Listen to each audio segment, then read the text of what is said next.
Welcome to the 9th episode of the Film Illiterates podcast. As always, I'm Joe Campbell, and with me is Nate Stone. Hey everyone, how's it going tonight? I can't answer you, Nate. It's a podcast. It's a one-way conversation piece. I can let them believe if they want to. They can scream at the screen all they want. I'm just letting them know I acknowledge them. With us is Alex Patton. Hey, how's it going? Good, you can't good. answer, so just scream at the screen. Just scream at your phone, whatever is on. If you're just driving to work, just scream at the car ahead of you. What are you talking about listening to us on the drive to work, Alex? If they're listening to our podcast, they don't have a job. Bums just listen to her. That's the only people that listen to our podcast. Why am I terrible? Why am I terrible to everybody? You're just really bad to Alex for some reason. Today on the podcast, we're going to do something a little bit different than we've done in the past. That I'm going to call movie homework because I didn't ask for your guys' opinion on the name, and I just decided to call it that right now. So maybe we'll call it something else in the future.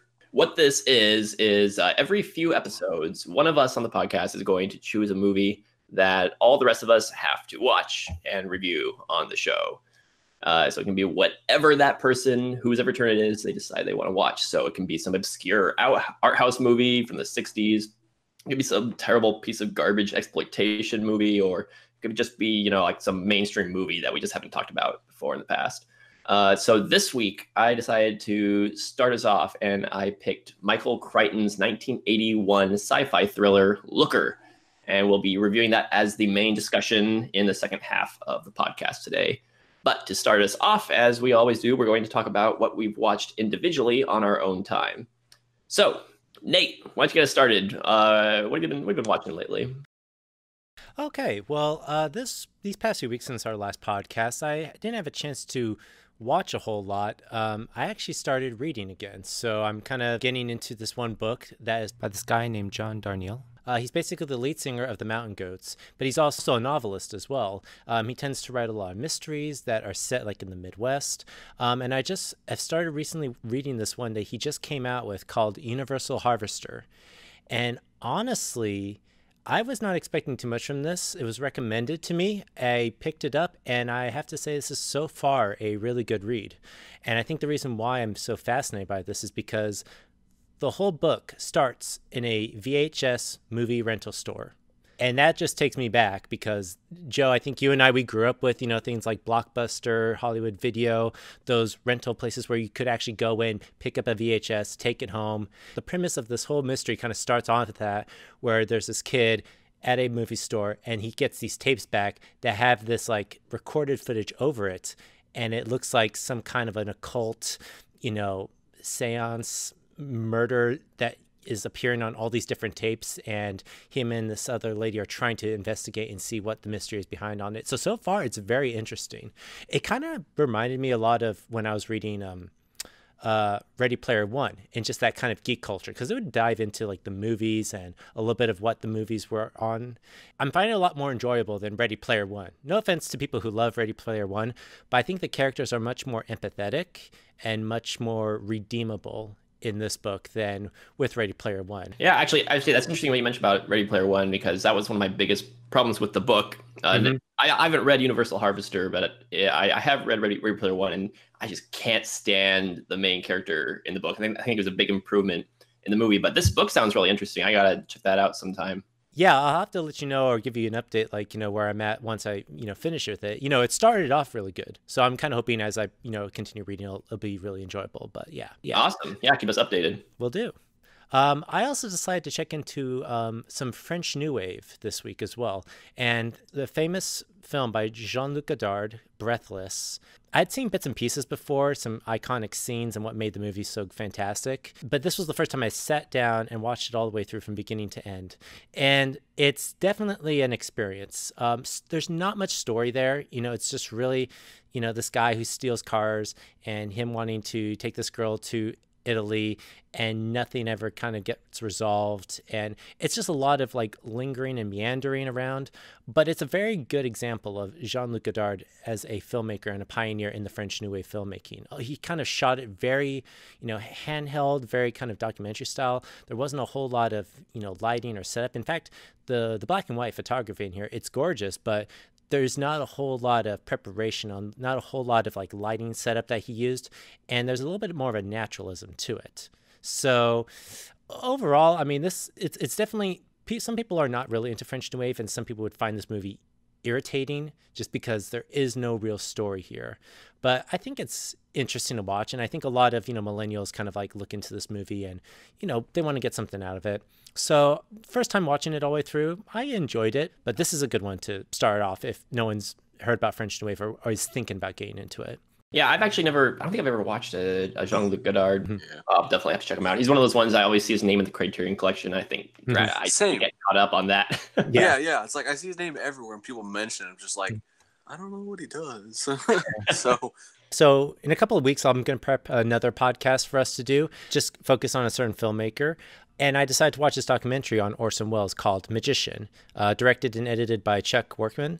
And I liked this documentary. It kind of delved a little bit more into Orson Welles as kind of like, a man of the theater, as well as his childhood and his descension from, his prime after Citizen Kane. So I kind of was watching this in my spare time just to kind of get some material for this podcast that I'm going to have us do in a couple of weeks. It's nothing like, I think a recent documentary that came out where, it's talking about Orson Welles as he's making his last film, They'll Love Me When I'm Dead. Joe, you had mentioned in our previous podcast that this was one of your favorite films of last year. Just how it was like a good example of looking at Orson Welles as a character, as a person, how he went about getting films funded. And so this documentary, Magician, did a similar thing where it's showing how Orson Welles struggled to just get funding for every single movie he tried to make ever since he left RKO. So it was interesting. I honestly don't have a whole lot of experience with Orson Welles. I did love They'll Love Me When I'm Dead, and I've seen a couple of Orson Welles' movies, but he's a filmmaker I haven't really dived into. And as you mentioned, Nate, he's likely going to be a topic of a future podcast episode coming up fairly soon. So I'm really excited to kind of delve more into some of his stuff that I haven't seen yet. Because I've seen, Citizen Kane, I think is the big one. We did an episode, a Film Illiterates video on the trial a few years back. But stuff like Touch of Evil, which is one of his more famous ones, I still haven't seen. So I'm looking forward to that. Yeah, and I think some of the films I'll select for us to kind of review and watch together just for the discussion will kind of, I feel like, kind of sum up his body of work in a nutshell. So, yeah, looking forward to it. Well, then I'll go next. So, one thing that I watched this past week was Once Upon a Deadpool, which came out on Blu-ray recently, and I missed it in its theatrical showing. Now, for those that don't know, Once Upon a Deadpool is a PG-13 recut of Deadpool 2 with some added footage of Deadpool with Fred Savage in kind of a spoof of the Princess Bride. The bedroom scenes in The Princess Bride. And I've seen Deadpool 2 a couple of times now in various cuts. I think I've seen the theatrical cut like twice, and I've seen the extended cut, the alternate cut once.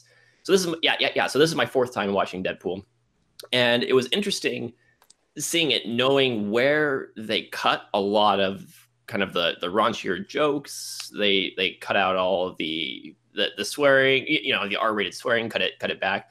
It really is kind of like just watching a TV cut of the movie, which the movie is still very funny. I'm a big fan of Deadpool 2 already.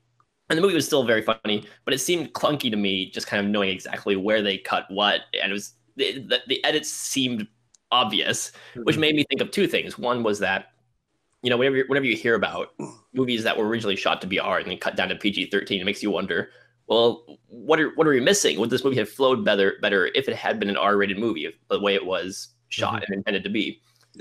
But the other thing was that I showed this to Katie. This was her first time watching the movie, so she hadn't seen it before. So her first time watching it was the Once Upon a Deadpool PG-13 cut. And I asked her about that. I asked her if she felt like it was clunky at all, and she said it was fine. She didn't notice anything jarring about it. And I wonder if part of that just because I've seen it so many times with the R-rated version already, so I knew what they were cutting when. I'm wondering if I didn't go in knowing that, if it would have struck me the same way. But absolutely, I'd recommend the R-rated cut first. But this is kind of an amusing little watch. It's the Fred Savage stuff is really funny. Some of my favorite jokes actually are now in the Fred Savage scenes, but there isn't really a whole lot of them. They didn't have a whole lot of footage to work with him there, but they cut in every once in a while, and I can understand why they didn't put more in, because it would have upset the flow of the movie even more than it already was. But yeah, it's a mild recommendation for Once Upon a Deadpool. Yeah, I mean, when I heard that was basically the take on Once Upon a Deadpool, that it was just going to be a cutted version for just making it PG-13, I had to pass on it, because I was like, yeah, I don't really want to have to spend my money just to go see something like that. Maybe I'll wait for it when it comes on Redbox or something like that, which it probably is now. So, but exactly, if you're perfectly happy with the R-rated version of Deadpool 2, there's really no reason to check this out other than just kind of the novelty of it. And again, it was nice to be able to show it to Katie. Katie's not a fan of R-rated kind of raunchy humor in general. So this, she had no problems watching this one. So it's fine. Okay. It's all right. The next movie I'm going to talk about briefly is a movie from 1996, an Australian movie called Brilliant Lies. Now, I've been working through the filmography of director Richard Franklin for the past few years, for the past year or two. For those that don't know, Richard Franklin is most famously known as the guy who directed Psycho 2. He also did some movies called Cloak and Dagger, Link, which was a British movie, or he shot it in England about a killer ape. Richard Franklin, though, is kind of known as a huge fan of Alfred Hitchcock, and he had met Hitchcock a few times on the set of Hitchcock's movies, and he tried to incorporate a lot of kind of Hitchcock's tricks, a little bit of his style. Franklin tried to incorporate that into his own style, and so it's really easy to kind of compare a lot of Alfred Hitchcock stuff to Richard Franklin stuff, to seeing how much Franklin was influenced by Hitchcock, especially that's one of the reasons that he did Psycho 2. But flash forward several years, because Franklin got started, in the 70s and the 80s. 1996, he had moved back to Australia from Hollywood. So he moved to Hollywood for a while, did some movies in the US, then he moved back to his home country of Australia to do some more movies over there. It's kind of where he finished his career before he died in 2007. And Brilliant Lies is, well, I'll just read the synopsis real quick here. Susie Connor accuses former employer, Gary Fitzgerald, of harassment and unfair dismissal for failing to comply with his sexual demands. Relating the incident to a conciliation lawyer, Susie comments that the trauma experience should entitle her to a compensation payment of $40,000. So the whole movie is basically a back and forth kind of thing where you don't know what actually happened in this. You don't know if her employer actually sexually harassed her, and it's all based on her story versus his story, and you're trying to piece together what's going on, but there's a lot of things going on that kind of try to sway you one way or the other. For instance, he has made sexual remarks about employees in the past, but she also has a history of lying and being a little bit promiscuous and leading her employers on. So the whole movie, though, is just fascinating. It kind of in this the current kind of hashtag Me Too era. Yeah, I was going to actually comment on that. It feels kind of relevant for like what we're kind of noticing today in our culture today, especially with that movement going on. It is not only relevant; it is one of the most relevant movies, specifically to today, that I think I've seen in a while. Because then you pull in some of these side characters. She has a brother who's a very conservative Christian guy, and he thinks that she's lying. But then she has a lesbian feminist sister who wants to be on her side, but she doesn't know if she's telling the truth or not. And if you go in expecting to find out what exactly happens, you're going to be disappointed, because the movie comes to a conclusion, but it leaves it open for debate what actually happened in that moment. Mm-hmm. But the movie is kind of a fascinating movie. It's not a perfect movie. Again, the ending's a little bit unsatisfying. But in general, if you're into kind of the current political scene in the US, I would highly recommend checking out this movie, finding it online. Mm-hmm. It is a fascinating watch. And then the last thing I'm going to talk about briefly is Glass, the new M. Night Shyamalan movie. Now, we had talked about the previous two movies in this trilogy, Unbreakable and Split, a few episodes back, or was it the last episode? It was the last episode. The last one, yeah. Yeah. I don't know. They all blend together. all over the years. Unfortunately, now that we're not doing this podcast once a year, it's hard for Joe to keep track now. If you do it once a year, it's easy. I'm a simple man. But I had mixed feelings about Glass. Yeah. I enjoyed myself for quite a lot of it. It is a very silly movie. I don't think M. Night's trying to say very much in this time around, which will be disappointing to a lot of people I know, because Unbreakable is a very thematically resonant movie. Split has some of that stuff in there too. Glass just kind of wants to do its own crazy, batshit insane things, and I appreciated that. I had fun with it.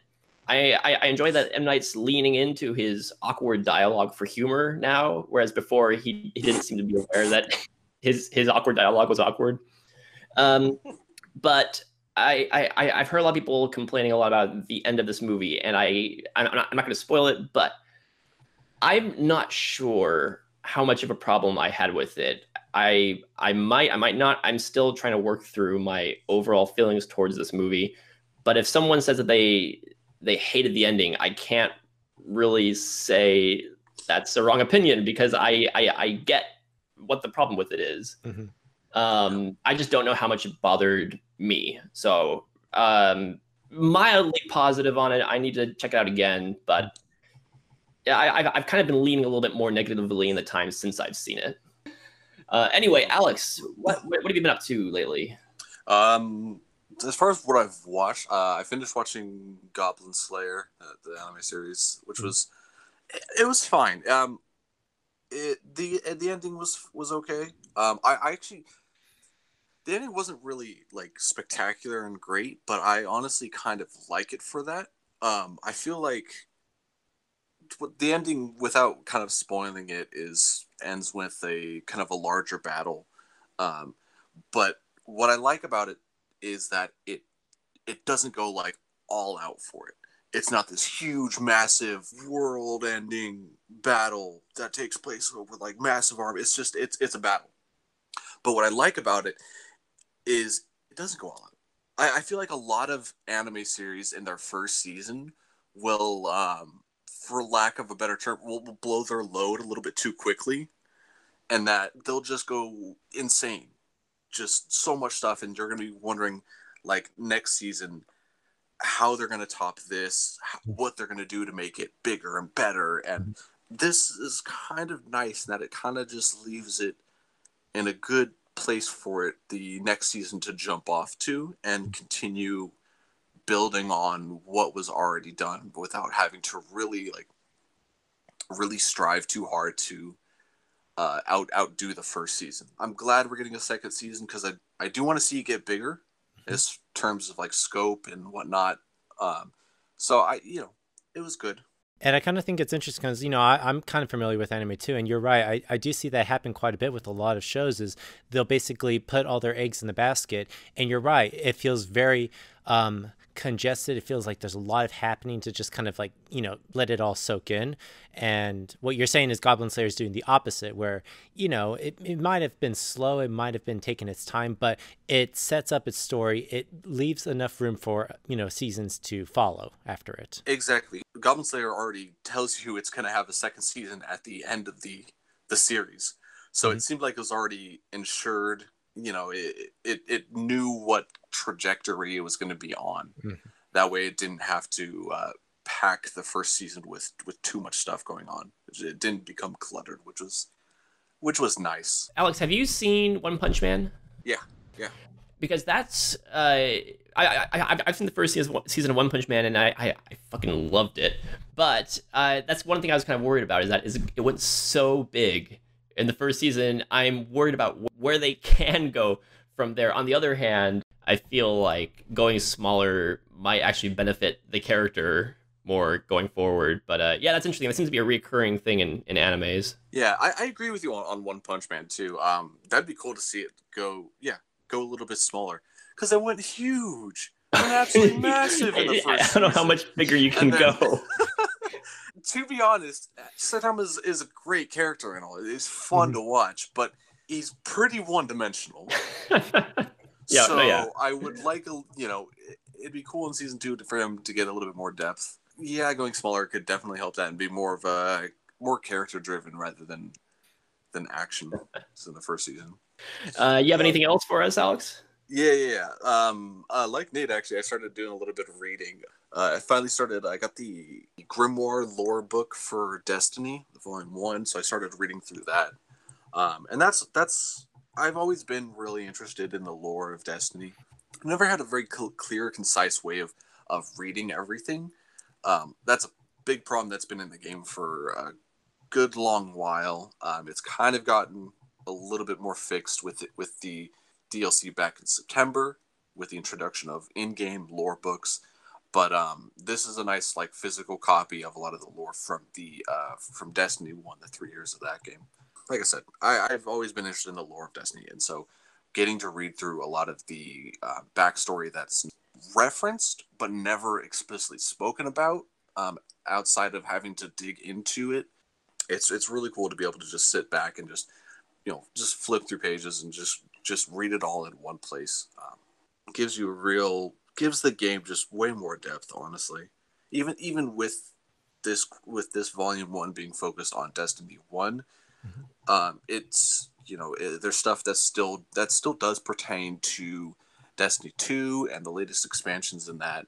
So it's really great to be able to just get the backstory, just know what we're doing here, what everything means. So I will actually kind of comment on that with you, Alex. I've kind of been getting into, a lot of just like role playing as well as like world building games, similar, like, with I've gotten into Dungeons and Dragons recently, and I've been doing a lot of Overwatch as well. And you're right, having a grimoire or just like a backstory companion, just to kind of like help you get a better sense of this world building and what this universe encapsulates. It just does make the gaming and also just the story as you're playing a lot more enjoyable. Yeah, and that was actually in kind of one of the forewords for the book. What's interesting too about the book is that Bungie, the studio behind Destiny, partnered with essentially a fan of the game, a guy who does actually create content based around like the whole lore of Destiny. Does YouTube videos on YouTube about it. Mylan Games is the guy.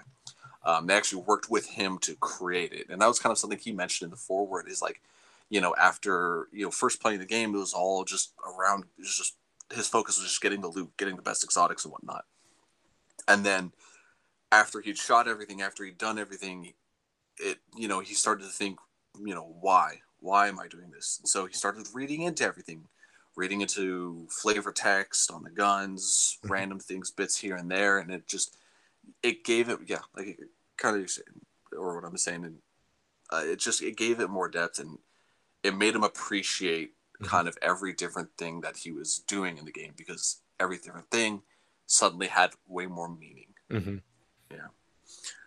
But yeah, that's what I've been. That's what I've been reading. I haven't. Now the last thing that I wanted to mention, I haven't seen it yet, but on next week I'm actually gonna go watch the movie A Silent Voice. It's an anime movie. I've actually heard about this movie as well. This has been getting a lot of buzz, just a lot in just like the anime community. Like they've been praising this movie a lot. Yeah, it sounds really good. But it's actually making a theater run out in the U.S. On the 28th and 31st of January. So I'm gonna go catch a showing of that out here. So I'm really stoked. Except I'm worried because it's supposed to be really fucking sad. So just bring enough tissues and your hanky and like your best friend's sleep. No one's gonna judge you. No one's gonna judge you. All right. Just watch Grave of the Fireflies beforehand, and it can't be nearly that sad. Oh, you know what? I didn't find that. I got pissed off. At that What? Movie, dude. I did not care for Grave of the Fireflies all that much. Oh my god! I was pissed off. Wow. Okay. That movie annoyed me. It was sad, but like I kept getting pissed off at the brother. Just like, oh yeah, you're supposed to. It bugged me so much. It's just like, come on, man. Like, do something. So I'm expecting to really like Silent Voice though. I've read a little bit about it here and there, and yeah, that's gonna be a good one. I still say, Alex, after this, after Silent Voice, you should go out and just rent the Plague Dogs online and just see how that one holds up with the sad animated movie factor. You know what? Maybe, yeah. I'm off for the couple days, so that may be something I'll do. All right, is that all you got, Alex? Yeah. That's all I've been really up to. All right, let's move on then to our main topic of the podcast, which is our review of 1981's Looker. Hi, I'm Cindy. I'm the perfect female type.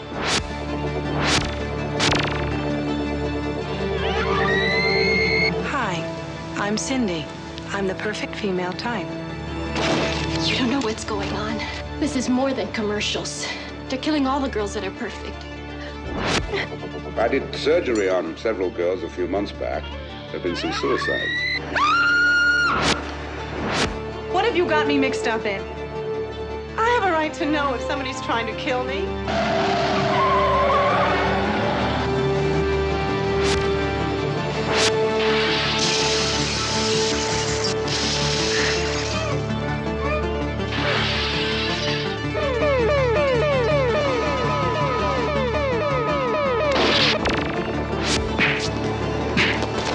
Don't look at the screen. If looks could kill. Looker. Plastic surgeon Larry Roberts performs a series of minor alterations on a group of models who are seeking perfection. The operations are a resounding success, but when someone starts killing his beautiful patients, Dr. Roberts becomes suspicious and starts investigating. What he uncovers are the mysterious and perhaps murderous activities of a high-tech computer company called Digital Matrix. So, this movie is from 1981. It was directed by Michael Crichton, who famously wrote the book Jurassic Park. He wrote and directed the original Westworld movie, and he's done quite a few novels and some movies in the past. So before we start talking about Looker, let's start with you, Nate. What is your exposure to Michael Crichton, either in his books or his movies or anything before this? So back in my youth, I wasn't an avid reader of Michael Crichton books, but I was aware of his style. I was aware of like what he specialized in, which was always taking like these new technologies or concepts that were being, dabbled about here and there in the high-tech community, and as well as like the biotech community, and just trying to explore like what would the future possibilities be if science or technology went this far, and build it around like a genre, like a thriller or a film noir, a mystery, a murder. So I kind of always associate him as like just the paperback novelist who dealt with high tech and biotech concepts. I've never been like so fascinated with his stories, but what I kind of just tend to be very intrigued by is even way before his time, how these technologies and these concepts have kind of like defined our future now. Like, we'll get into this later on, but this idea of 3D modeling and rendering and capturing and scanning of like actual people and putting them into a UI system is something that we're experiencing today. And so I thought, it was maybe just something he was thinking about back in the day, but still being able to bring that to fruition is kind of interesting. So overall, I think he's probably a good writer. As far as a director, we'll get into that. Yeah. How about you, Alex? Have you read any of his books or seen any of his other directorial movies? No, I mean, I haven't seen any of his anything else he's directed or read anything. So this was really your introduction to kind of Michael Crichton as a creator of his own work, as opposed to someone else adapting his work. Exactly. Yeah. I think the only other exposure I've gotten to him was just was the Jurassic Park movies. Mm-hmm. But outside of that, I'm not very familiar with him. Okay, awesome. So this all should be an interesting mix of people, because Nate, you're somewhat familiar with him. Alex, this is really your introduction to him. I'm actually quite a fan of Michael Crichton. Mhm. I've read several of his novels. This is only the second movie of his that I've seen, though. I've seen the original Westworld, which was written and directed by Crichton. Also, I've read some of my favorite books of his are Timeline. I love Jurassic Park, of course. Prey is probably his favorite. It's probably my favorite of his books, which I don't think has been adapted to anything yet. I would love to see Prey adapted into a movie. What's the plot for Prey? Prey involves nanobots. It's a scientific research station out in the middle of nowhere, and these nanobots get really smart and start evolving, basically, and killing people off. That actually might have been adapted into a video game. There's a game Really? called Prey last year, I think. That I wasn't too interested in it, but yeah, it was a very like sci-fi-esque. I might look into that now, actually, because I absolutely love the book Prey, and I've always wanted to see it. I've always thought it would make a really cool movie. Yeah, I think it is. It makes a lot of sense, kind of looking at what very little I know about the two. There does seem to be a bit of connection there. But one of the things I love about Michael Crichton is that he in each of his books, he tends to pick kind of a scientific concept or a scientific area and just research the hell out of it and write about it to make it sound like he knows what he's talking about, whether or not he actually is. But it really brings you into this world, makes you believe that these characters know what they're doing. And the stories you're able to follow them enough that if the science sounds sound, then you can get sucked into this world of like, oh, this might just be in the near future. These terrific concepts, which could never happen, might be on the verge of actually happening. Which is something he did with Prey, with nanobots. You can feel like, oh, nanobots injected into people. That sounds like a thing that could actually happen sometime in the near future. So bringing us into Looker, I guess I'll get us started off on my general thoughts on this movie. This is the most Michael Crichton movie ever made. This movie plays just like one of his books reads. The only thing that makes it different is that it's obviously dated in the 80s, whereas a lot of his books feel like the era they were written in. They don't feel dated necessarily, because when you're reading about people clacking on old-timey computers, you picture your own computer and you build your own world, whereas in movies it's like, oh, that's an old-timey computer from the 80s, But Looker definitely plays with that, where it takes a concept that feels like it could be just on the verge of happening. It's like it's high-tech future with low-tech equipment, because there's still, there's a big boxy robot at one point that's just like it's meant to be a janitor robot, basically, but it looks like the most 80 thing imaginable. No, I will say I'm kind of glad that the droids from Star Wars were able to find work after Star Wars in this movie. It's nice to see some actual droid representation in films. That's the thing is that I could picture him writing this and thinking like, okay, in this high-tech facility, they're going to have a robot that basically just cleans up, and the way he writes about it sounds totally logical, and something like, well, if they actually did this, how would they do it? Well, they'd probably have a track on the floor for it to follow, and could probably open up the doors so we could go through them. And the whole thing on paper makes a lot of sense, but just in application, you see it on screen, you're like, oh, that's an 80s robot. Yeah, it doesn't like pay off in the execution as far as like a strong visual to like get behind. Yeah, but so my general thoughts on this movie, I absolutely love this movie. It's got a lot of problems when we get into talking about the story. It bungles a lot of stuff. The movie is dated, but that didn't bother me. I kind of like how charmingly 80s the movie is. I was actually going to say, Joe, while I was watching this, I said, this feels like a very Joe movie. Like this is something, this is something like from beginning, and I could see like you'd be totally on board. I was so giddy from the very beginning. I kind of love this movie. I mean, I'll kind of actually say something. I liked in a way how this kind of starts off as like a gumshoe private detective film noir kind of a story set in the 80s around this, plastic surgeon played by Albert Finney. So him trying to, rescue these, models from getting axed off one by one. But then it does take a sci-fi turn while still kind of like following like the gumshoe private eye kind of detective story.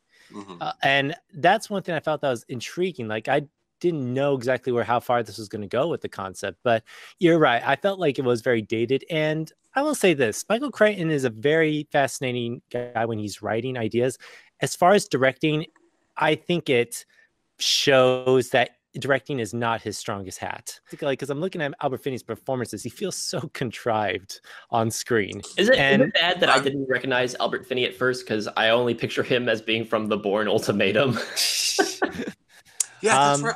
I was watching it too. I was like, dude, this guy looks so familiar. Where's he from? You guys disgust me. I know. I am not familiar with the peak of his career, Albert Finney. I'm only familiar with later in his career, Bourne Ultimatum, Albert Finney. Mm-hmm. Yeah. Alex, what did you think of this movie? Just kind of general thoughts. I mean, I wasn't too stoked on it, man. It just was. I designed it. I know.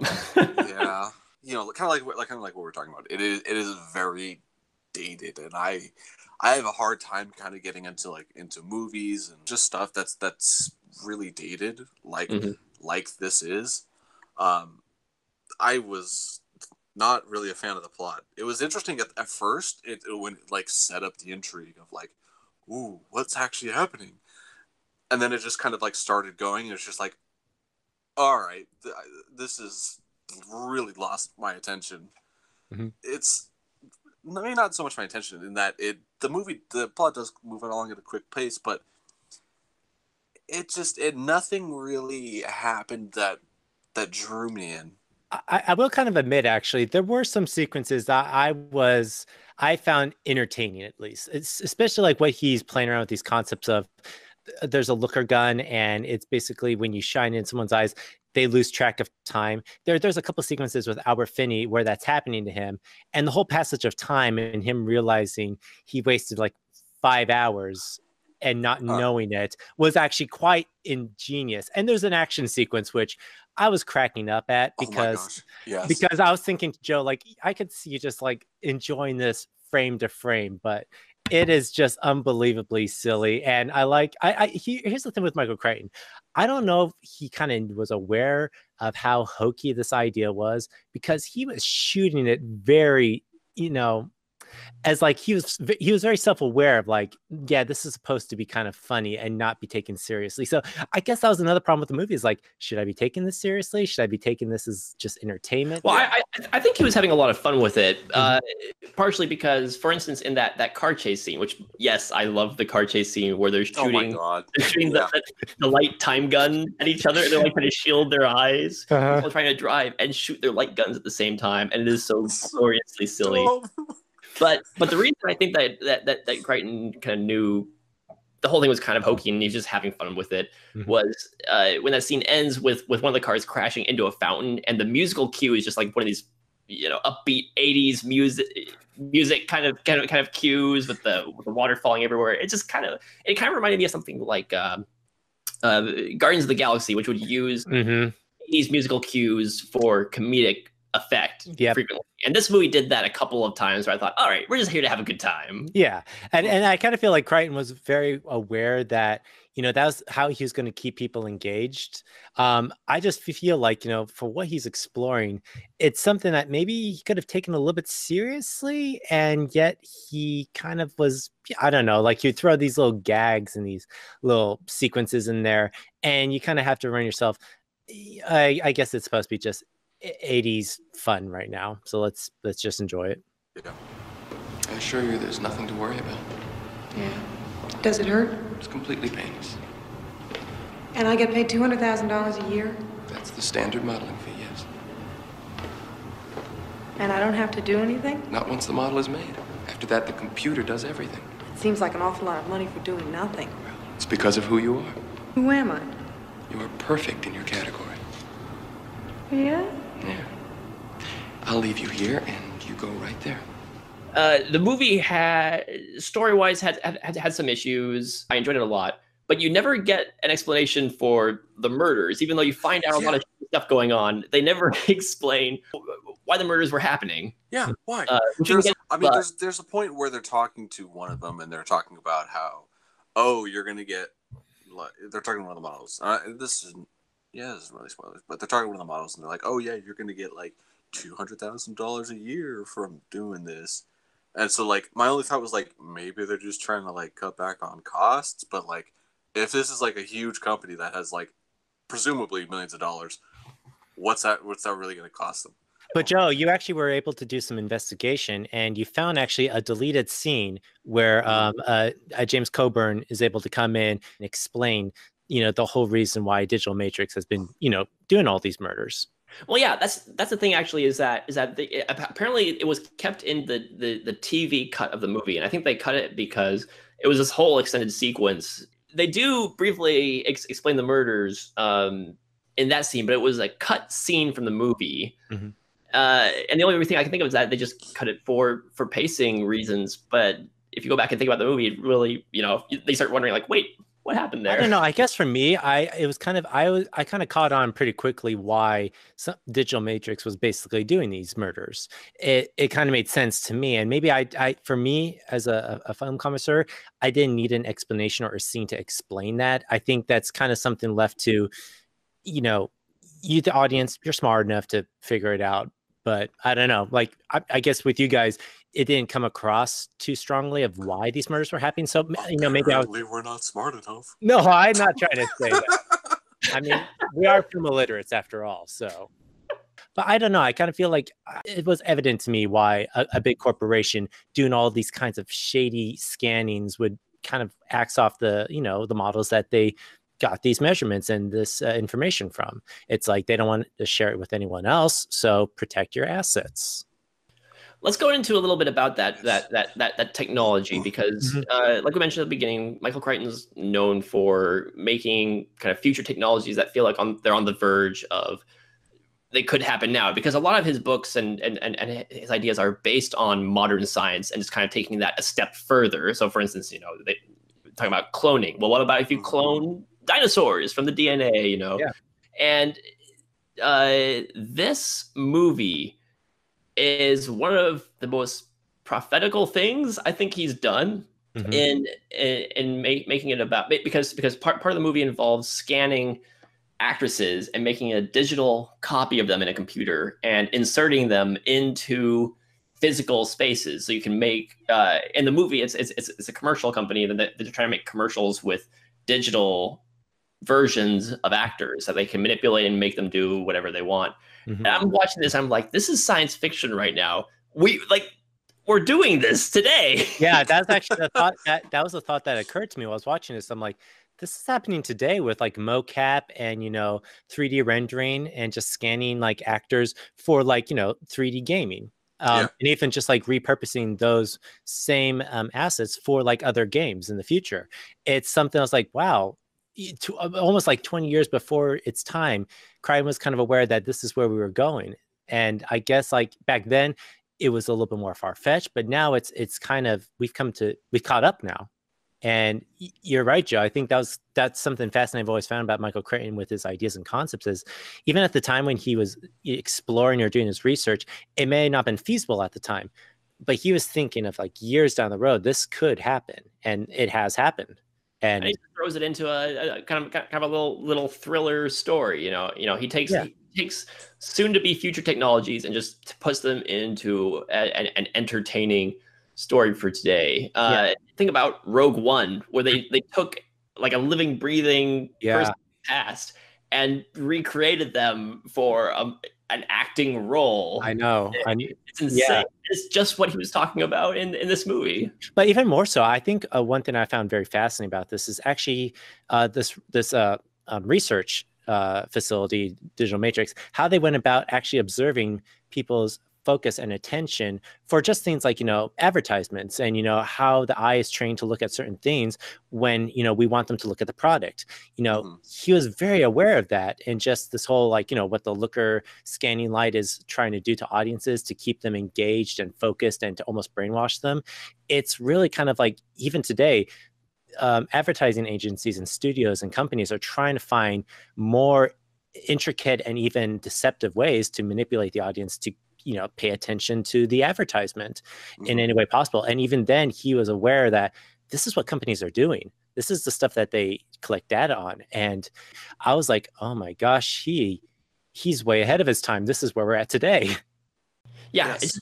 I don't know. As far as Michael Crichton stories go, this one seems to be the most plausible. It is done in a very kind of 80s sci-fi kind of way. They have a whole scanning sequence with all these 80s lights and a spinning turntable and all this kind of crazy stuff. And a fun fact, actually, I did some research into this because one thing that this movie is kind of remembered for, but not well remembered for, is being the first film to actually use a 3D shading modeling technology. There's a sequence where, one of the actresses is being scanned, and they're building and recreating her face and her body with a 3D modeling technology.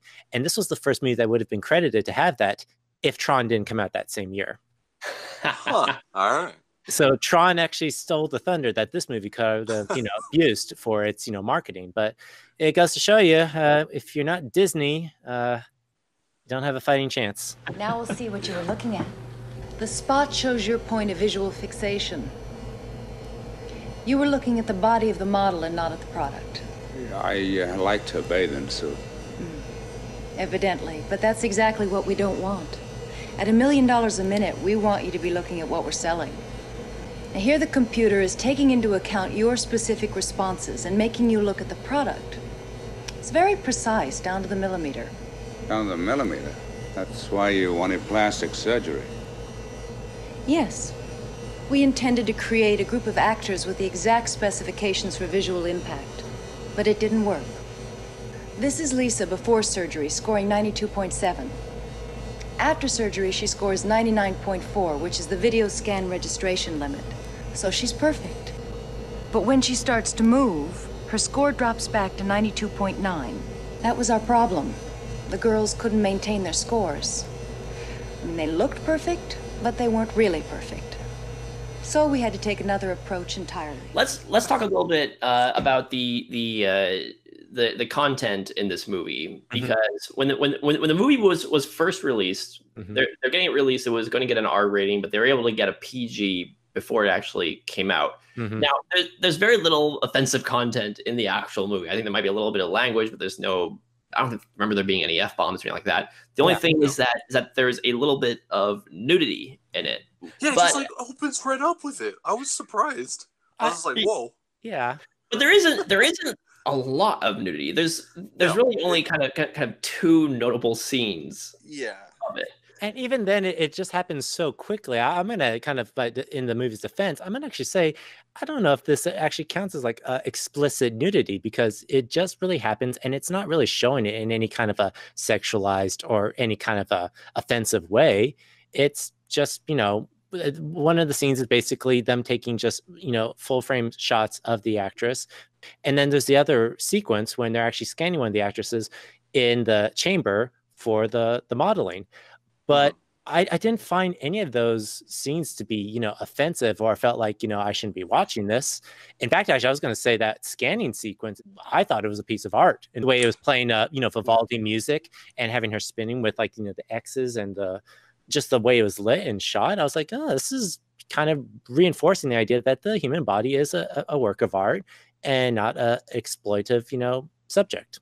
Well, that's something that I thought was interesting about this movie, and kind of in the larger conversation of ratings and what should and shouldn't be allowed in certain rated categories. Because I think you could make an argument today, if this movie was released today as is, you can make an argument for it to be PG-13, but I think it would absolutely get an R rating. Well, yeah. According to the standards of the MPAA, yeah, for sure. Because I think context matters. I mean, I think of something like The King's Speech, or you think about The Mission, that 80s movie with a lot of just kind of naturalistic nudity. And I think context should be taken into account when looking at these ratings, because the nudity in Looker isn't sexual in any nature. And the language in The King's Speech is just kind of literally just spouting nonsense words, basically. And I think there should be a conversation about, what is the context of this content, as opposed to just drawing a hard line at, no, only 2 F-bombs, no, only such amount of nudity can be allowed in the movie. I think you need to look at, well, how is it being presented? How is it being used with the story? And even like places like where it could have been titillating, it's like it never really is overused, or it's never really drawn attention to it. So I think that's a big difference. And you're right, Joe. I think there's a bigger conversation around this whole idea of content and how should you rate a movie based on that, because the MPAA has different standards of how they rate movies, whether it's for a marketing reason or whether it's because of just, how many F-bombs there are in a scene. It's kind of like, yeah, like there should be a better standard for how you rate something based on the context and not the amount of content. So I don't know. Yeah. But it was interesting, like, because you did mention this was rated R and then changed to PG, just because back then they didn't have a PG-13 rating system. Do you have any thoughts on this, Alex? Not anything more than kind of what you guys have talked about. Yeah, I agree. The nudity in it, while it is just really explicitly there, it's not kind of the camera doesn't ogle the subjects. Yeah, exactly. Thank you. And so it prompts you to not do the same, to do the same.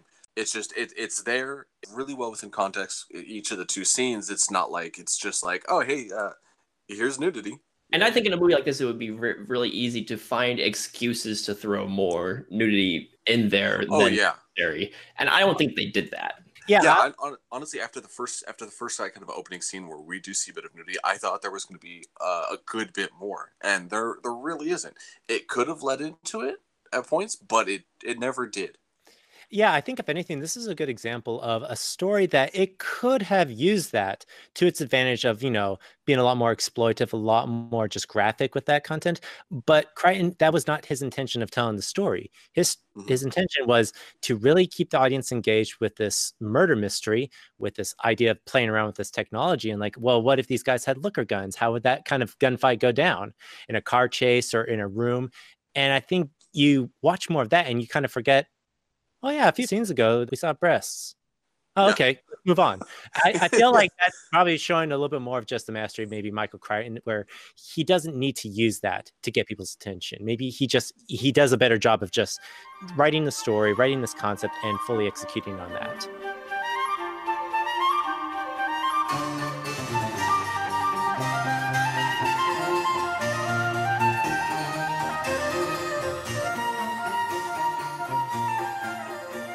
Let's move on to talk about the ending of the movie before we close off our conversation. So spoilers for Looker from here on out. Mm-hmm. Okay, that whole finale with the commercials being shot live. Mm-hmm. Yeah, and so basically at the end of the movie, you find out Digital Matrix, this big company run by James Coburn, is. They have been killing off the ladies in a deleted scene. It tells you that it's basically the equivalent of shredding documents, I guess, which I didn't find very satisfactory. Basically, Alex, I don't think you've seen the deleted scene yet. No, but based on that explanation, yeah. Yeah, exactly. James Coburn basically says like, oh, we don't want other companies copying what we're doing with this Looker technology of, making these beautiful women have these alterations with plastic surgery, scanning them into our computers and using them in commercials as digital actresses. We don't want other companies copying that, so we're going to kill the actresses, which makes no sense to me. He literally said something along the lines of like, oh, it's companies shred documents when they don't want any evidence. I'm like, that makes sense. Whatever. Yeah. Okay. I mean, I think it's obviously more than that. It's like if another company wanted to use the same measurements of that actress or model, they would have to buy from Digital Matrix. So I see it kind of being more of that reason as well. As opposed to hiring Nate. Yeah, I know. But so the movie, the climax takes place in James Coburn is giving a live demonstration of this technology. And what they're going to do is he's broadcasting to an audience a scenario where they have basically a giant sound stage with this cool 80s digital grid all over it. And they have pieces of sets everywhere there. So there's a piece of a kitchen set, there's a car over in this other section of the sound stage. Mm-hmm. And they have an automated camera roving through each of the sets. And in the computer, they place digital actors and actresses into each of the sets to make these commercials. And this is all supposed to be a demonstration of how great their technology is. At the same time, Albert Finney is in the middle of a gunfight, kind of a cat and mouse game with one of James Coburn's goons, kind of his head villain, his hitman. Yeah. and they're going in and out between these sets, having this gunfight and trying to find each other and hiding while the commercial's being shot. And the people in the demonstration who are watching the audience, can see them having this shootout. And it is the most wonderfully goofy thing I've seen in a while. I love it. I was like thinking to myself, Joe's got to be laughing at this part. This is like so Joe. Like, it was so great. I was laughing at that part. Yeah. Like the part where basically the guy gets shot, he falls on the kitchen table, and then it goes into a family having like, Mom, I'm done with the same old breakfast. This dead body's like lying on top of them. Oh, it was wonderful. I love it. I mean, the whole sequence obviously has a very kind of a black humor to the whole thing. Yeah. Of just, I mean, Michael Crichton's getting a kick out of, the guy's hiding in the car with the gun while this digital model is saying, now look at the interior of the car. And then, like you said, with the dead body juxtaposed on the table with the kids saying, what are you going to have for dinner, Mom? Oh, it's great. I think the biggest laugh that I got was when James Coburn got shot, and it goes back to that whole 80s sound cue where the commercial was happening and you hear the audio overlaid with James Coburn getting shot in the chest. And I just thought that was so wonderfully timed. I'm like, oh my gosh, okay, that's... Yeah, man, that detective just like came out of nowhere. He's just like, dude with a gun, I'm gonna shoot you. And just popped him. So Alex, I take it the ending didn't do it for you? No. There, like, we walk into that room and we see, like, one of the things I also did not like about it too was just like we walk into the room the first time and we get to look at pretty much the whole room. We get to see how big it is. It's not a big room. No. Yet you have three guys creeping around with like guns trying to like shoot each other, and for like 10 minutes straight they can't find each other. It's like, because he was hiding in a car. Did you see that? Oh, he's hiding in a car. He's hiding behind walls, but it's like I feel like at some point, like James Coburn and the other guy would have like caught on to Albert Finney in a matter of seconds. There was no reason to be sneaking around. Yeah, and then they shot. The mustache man shot Coburn's wife. He's just like, body, I'm gonna shoot you too. It's just like, they're terrible. I love how in that scene where he accidentally shoots the woman is that you can clearly see it's a woman's profile behind the screen, but he shoots her anyway. He shoots her and then he goes over and he's like, ah, shit. Hey guys, let's give this guy credit. He wasn't hired for his brains. He was hired for his stash. He was hired for the stash. That was a nice stash. It was a marvelous 80s stash. Oh my gosh! I envy that man's stash. I want a stash just like that. Too. Same. Yeah. For me, the whole ending kind of play. It works in the same way that I was talking about with that musical cue earlier, during the car chase, where they played that happy 80s music after the car crash. Because this movie was doing the exact same thing with visuals and sound put together, where you have these happy-go-lucky, goofy 80s commercials juxtaposed against this violence going on. And I think the movie worked. I think that this whole thing was worked for me, at least, in just a very intentionally silly way. The movie does have a lot of problems. I think the story absolutely falls apart. There's holes everywhere. There's things that just don't make any sense, like the robot going into the high security room. It just opens up and Albert Finney is able to sit on the robot as it goes into the room to clean. Yeah. I'm like, the worst security measures ever for this high-tech company. I was thinking more of just Albert Finney just walking up to the front desk, signing his name and passing off as like, I'm a doctor that works at this facility. And the security guy like, okay, you're good. I feel like for that, like, enough movies have set up like security guards are just dumb as hell and they'll just like let anyone through. It worked out okay. I don't know. I'm actually always looking for that one security guard that actually does his job. And you know what? The one security guard that has done his job? His name is Paul Blart. Mall cop. I love also how he gets into the building at the end for the final shootout, which is he's in the back of a security guard's car, and he has one of those light pulse guns.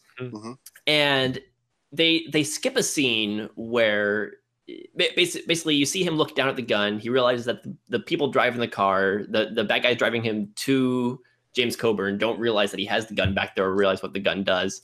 And then cut to he's knocked the guys out with the gun already, and he's dressed in one of the uniforms. And there's been kind of a time gap, and I love just kind of how they cut straight from him looking at the gun to him putting on the security guard's clothes, and you know exactly what happened in between. It's one of those kind of fun little touches. Yeah, I did like that. Yeah, the only thing I didn't like about the scene was like how nonchalant they were.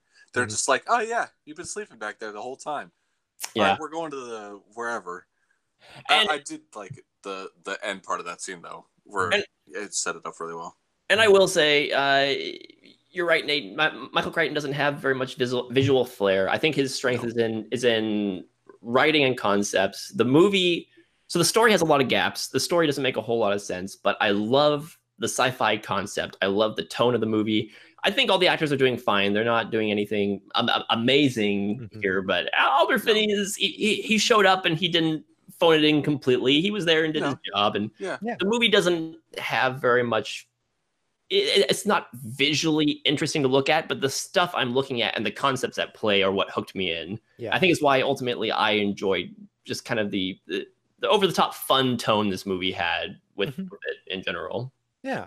I mean, I will have to give you credit. Like, as you mentioned, this is probably the most Michael Crichton film that you will ever see in his history, because it's like, this is one that it's his full vision from beginning to end when you think about it. It's like, and that's something to kind of maybe take away and appreciate from this movie is like, if you ever want to see Michael Crichton in the full, vision, this is what you'll get.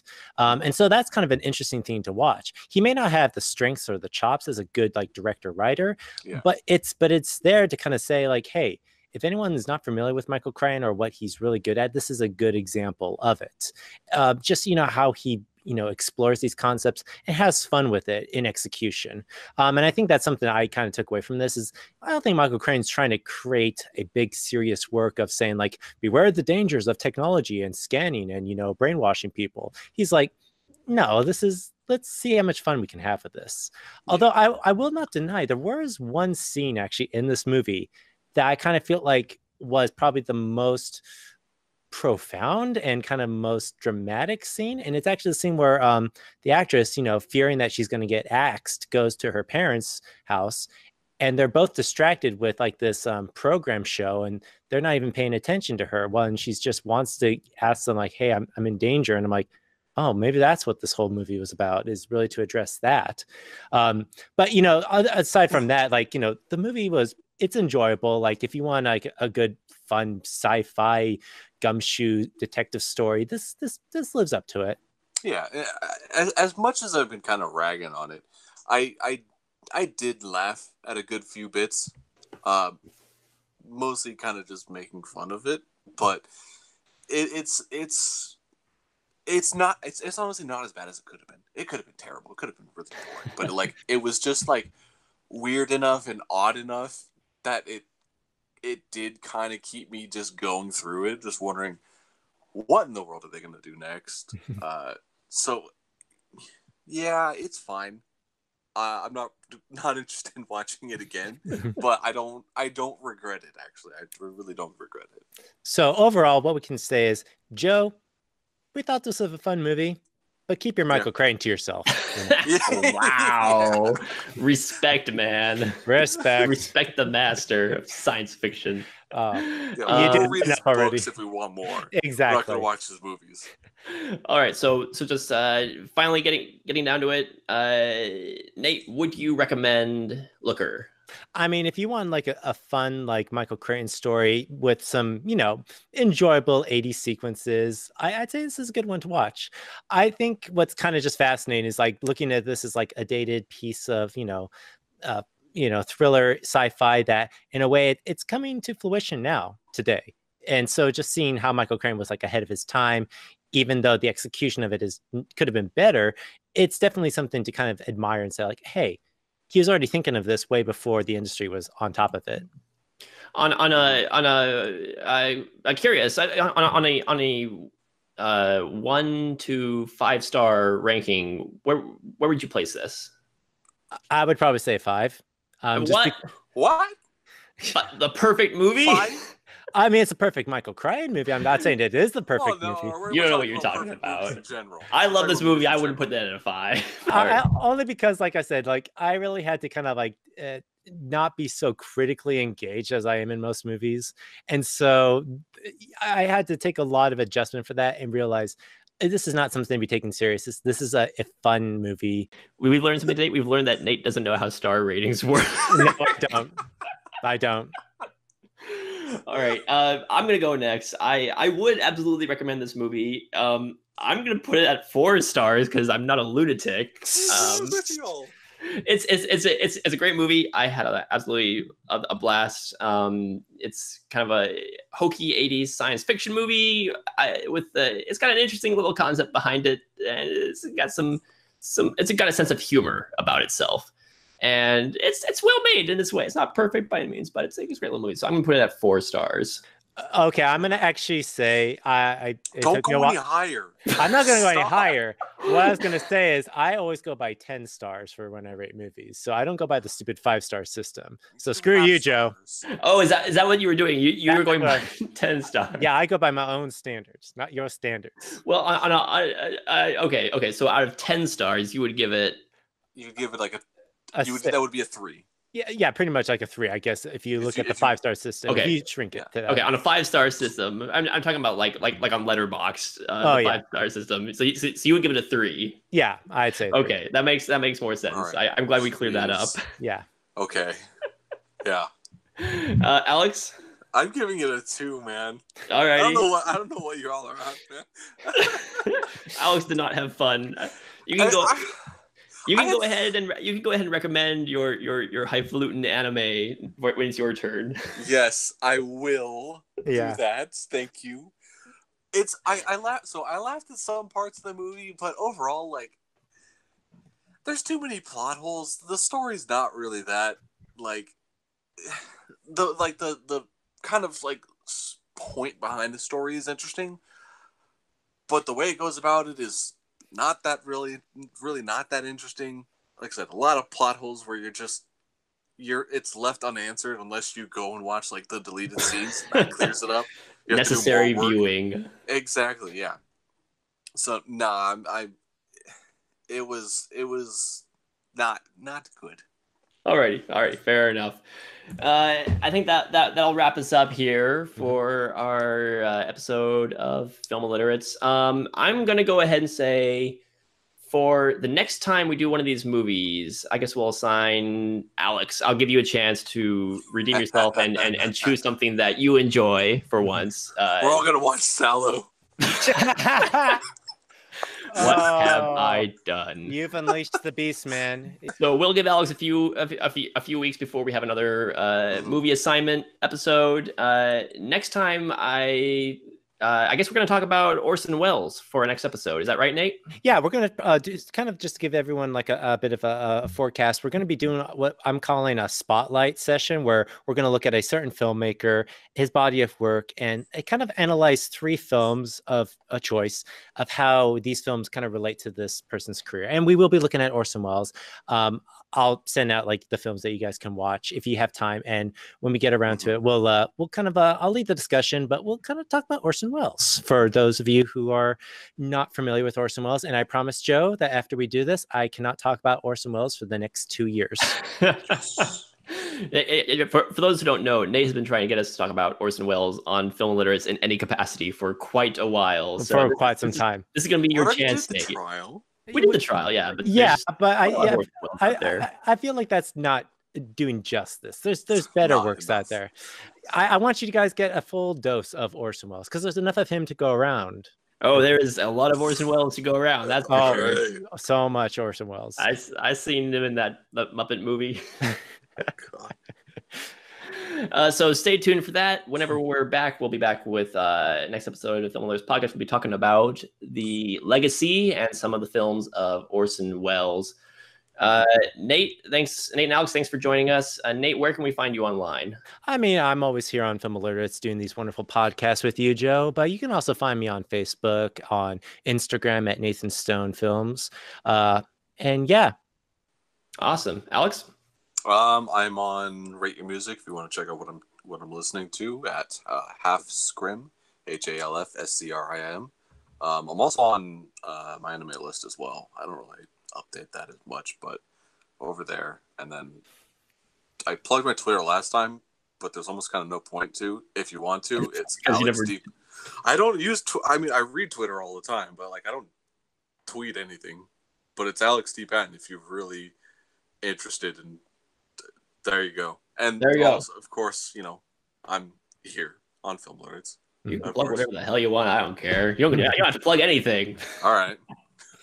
Don't search for Alex online because just don't even try. Just don't even try. Yeah. He's already mentioned he wants us to watch Sallow, so kind of know what we're getting ourselves into if you go searching. You can find me at the I run the Film Illiterates Twitter account, so that's at Film Illiterates. We're also on Facebook. I don't post there as much. And of course, you can find everything we watch at filmilliterates.com, including our videos and our podcasts. So until next time, keep it easy.